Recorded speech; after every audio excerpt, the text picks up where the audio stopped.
Halo, selamat pagi. Kelas 7 jumpa kembali dalam pelajaran bahasa Indonesia. Kita masuk ke dalam bab 8. Di akhir bab ini kita akan membahas mengenai literasi, buku fiksi dan non-fiksi. Kalian bisa lihat di halaman 161 sampai dengan 177 ya. Kita akan membahas. Sebelum membahas, jangan lupa kita berdoa menurut keyakinan kita. Lalu kalian siapkan alat tulis, buku catatan, dan buku cetak kalian. Nah, untuk supaya kita lebih semangat lagi, Ibu akan memberikan video yang pastinya bisa memotivasi kalian untuk selalu berbuat baik kepada sesama walau sedang di tengah pandemi sekalipun. Yuk simak bersama-sama.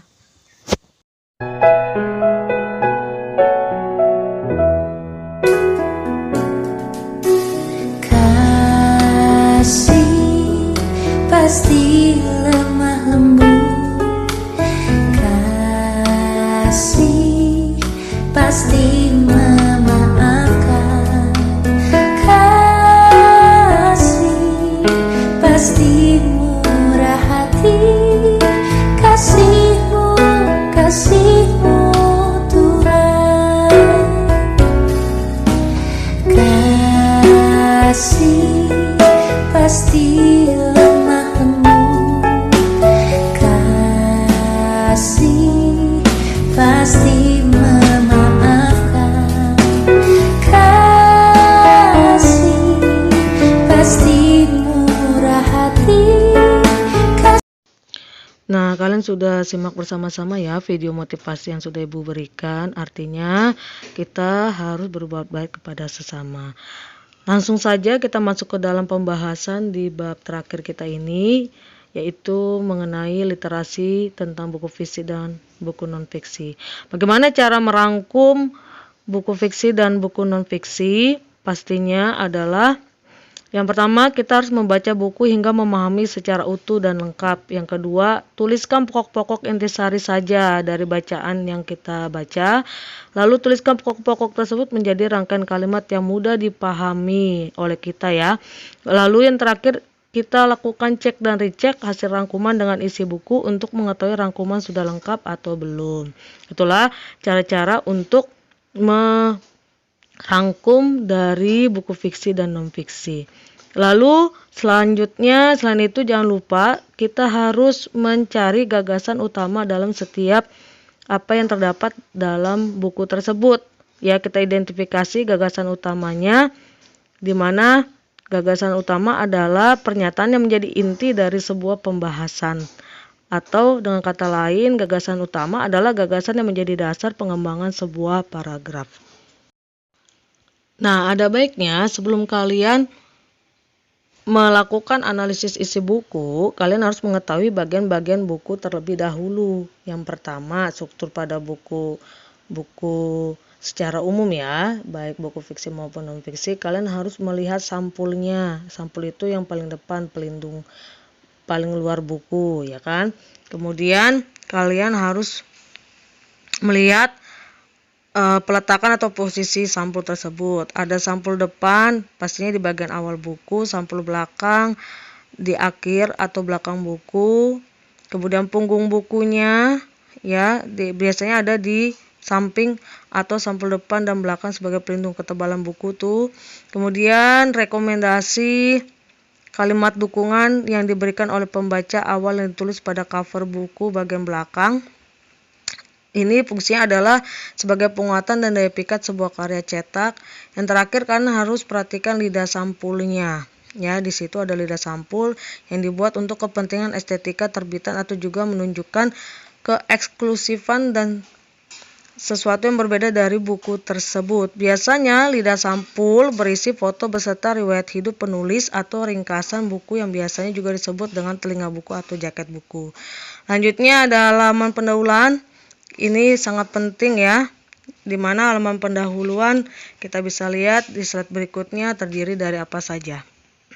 Pada halaman pendahuluan terdiri dari pertama halaman judul. Ini biasa terdiri dari judulnya, subjudul, nama penulis, nama penerjemah hingga penerbitnya.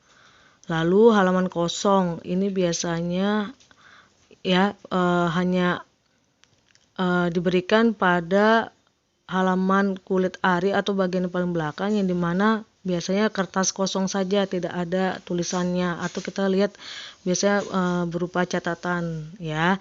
Lalu catatan hak cipta atau copyright, jangan lupa ini memuat judul buku, nama penulis, nama pengarang, penerjemah, lalu pemilik hak cipta hingga tim publikasi seperti desainer sampul dan ilustrasinya. Lanjutnya halaman tambahan ini biasanya berisi prakata atau kata pengantar dari penulis. Yang terakhir dalam pendahuluan terdapat daftar isi. Kemudian pada buku kalian harus mengetahui struktur yang lainnya, yaitu bagian utama atau isi. Bagian isi ini pastinya membahas dan memuat informasi dari buku tersebut. Nah, beberapa bagian yang menyusun bagian inti atau isi inti antara lain pertama pendahuluan. Ya, ini biasanya sebagai awalan sebelum pembaca membaca pokok permasalahan sehingga pembaca mengetahui mengapa pokok permasalahan tersebut perlu dibahas. Lalu judul bab, sebuah buku biasa terdiri dari beberapa bab di mana masing-masing bab membahas mengenai topik umum tertentu. Yang terakhir alinea atau paragraf, ini merupakan bagian di mana penulis menuangkan isi atau apa yang hendak disajikan.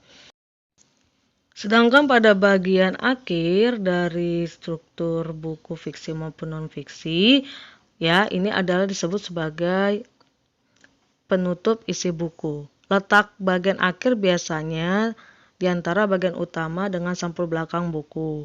Bagian akhir ini sendiri terdiri dari catatan penutup yang biasanya berisi kesimpulan atau ringkasan atau penambahan materi atau informasi yang relevan, daftar istilah atau glosarium, lampiran, indeks yaitu berupa daftar istilah yang terdapat dalam buku yang disertai dengan halaman kemunculan istilah tersebut tanpa disertai arti dan disusun secara alfabetis agar mempermudah pencarian.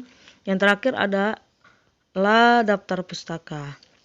Sedangkan jangan dilupakan dalam struktur terdapat juga biografi penulisnya ya, atau kita sebut sebagai penyusun bukunya siapa ya, orang-orangnya seperti apa, siapa yang data mengenai si penulisnya ya, lahir di mana, namanya siapa, kemudian pengalaman bekerjanya, kemudian pendidikan ditempuh dan lain sebagainya. Itulah struktur secara umum pada bagian-bagian buku yang harus kalian pahami terlebih dahulu sebelum menganalisis isi dari buku fiksi maupun buku non-fiksi. Selanjutnya, seperti tadi di awal Ibu sudah singgung ya, bagaimana cara merangkum buku fiksi dan non-fiksi. Tadi Ibu sudah sebutkan harus ada gagasan utama. Biasanya gagasan utama itu terletak pada kalimat utama yang ada di awal dan akhir paragraf ya. Di awal dan di akhir paragraf. Ingat, kita sebut induktif dan deduktif. Ini adalah beberapa contoh dari gagasan utama, baik itu di awal paragraf maupun di akhir paragraf, bahkan bisa juga terdapat di awal dan di akhir paragraf, kita sebut sebagai campuran. Masih bingung juga bagaimana cara menentukan gagasan utama sebuah paragraf? Yang pastinya kalian dapat menyimpulkan gagasan utama sebuah paragraf dengan terlebih dahulu menentukan kalimat utamanya. Kalimat utama biasanya bersifat lebih umum dan memiliki kalimat penjelas. Berikut contohnya ya. Orang yang akan pensiun tidak perlu stres, pensiun berarti tidak bekerja, tetapi mendapat gaji. Dengan tidak berdinas lagi, berarti mereka tidak memiliki beban pikiran terhadap pekerjaan dan banyak waktu luang untuk bersantai. Kalau waktu luang itu bisa dioptimalkan dengan berbagai kegiatan yang positif dan produktif, tentu orang tidak akan terkena stres. Nah, perhatikan baik-baik. Kalimat utamanya adalah orang yang akan pensiun tidak perlu stres, sedangkan gagasan utamanya menjadi orang yang akan pensiun tidak perlu stres ya. Itulah cara bagaimana kita menentukan gagasan utama sebuah paragraf. Nah, ini kita sebut sebagai kalimat atau gagasan utama yang berada di awal paragraf. Setelah kalian menentukan gagasan utama ya, mampu menentukan gagasan utama, maka kalian juga perlu memiliki kemampuan mengenai metode SQ3R, yaitu yang pertama survei atau meninjau, Q question atau bertanya, R-nya read atau membaca, R berikutnya recite atau menuturkan kekurangan dan kelebihan, yang terakhir ada review atau mengulang. Ya, kalian lakukan peninjauan. Bagaimana peninjauan? Yaitu kalian mengumpulkan berbagai informasi yang diperlukan untuk supaya kita bisa fokus terhadap membaca. Apa yang harus ditinjau? Yang pertama adalah biasakan kalian baca judulnya, lalu topik babnya, ya. Lalu kalian bisa lagi cari hal-hal yang penting seperti subjudulnya atau subbabnya, lalu grafik atau diagram. Kemudian kalian bisa lihat lagi seperti ada pertanyaan atau definisinya, seperti itu.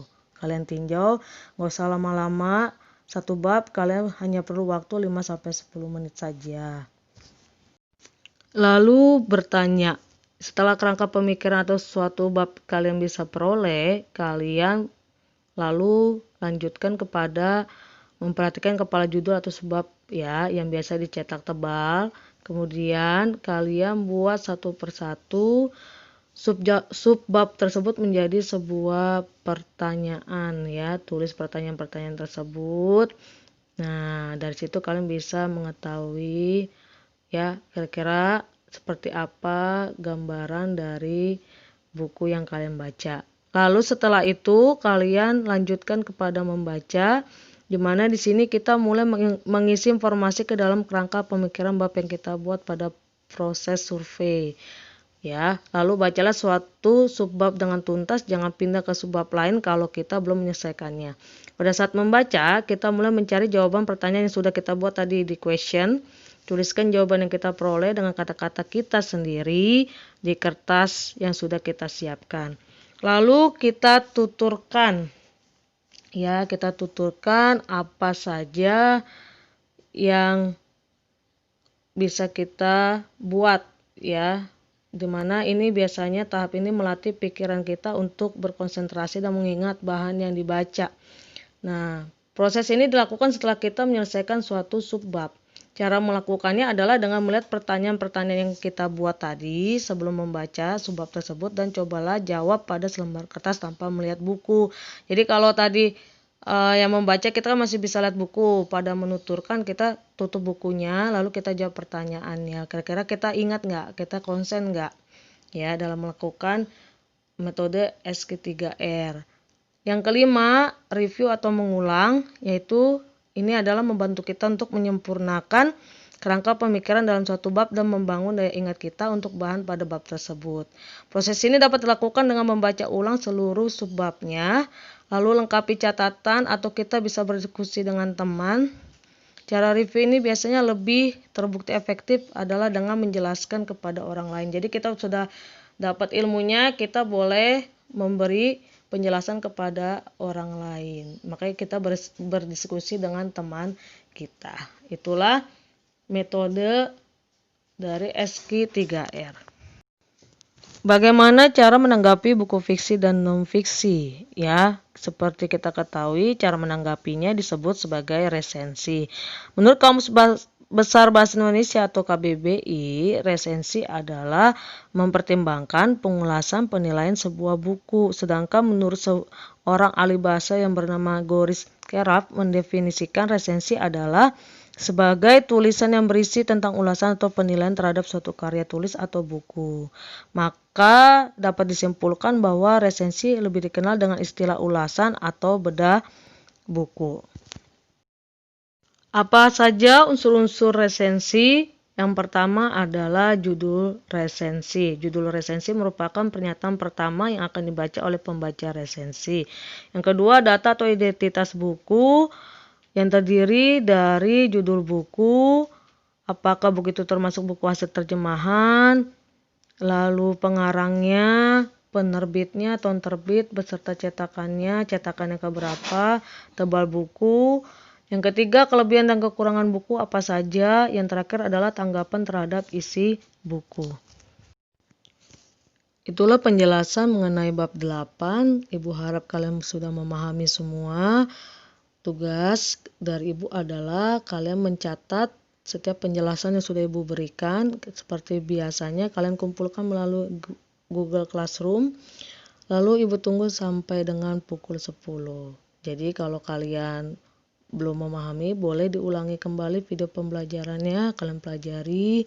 Dan jika ingin bertanya, boleh langsung melalui WhatsApp ya Ibu secara pribadi. Terima kasih untuk perhatian kalian. Sampai jumpa di pertemuan berikutnya. Tetap jaga kesehatan dan titip salam untuk keluarga di rumah. Selamat pagi.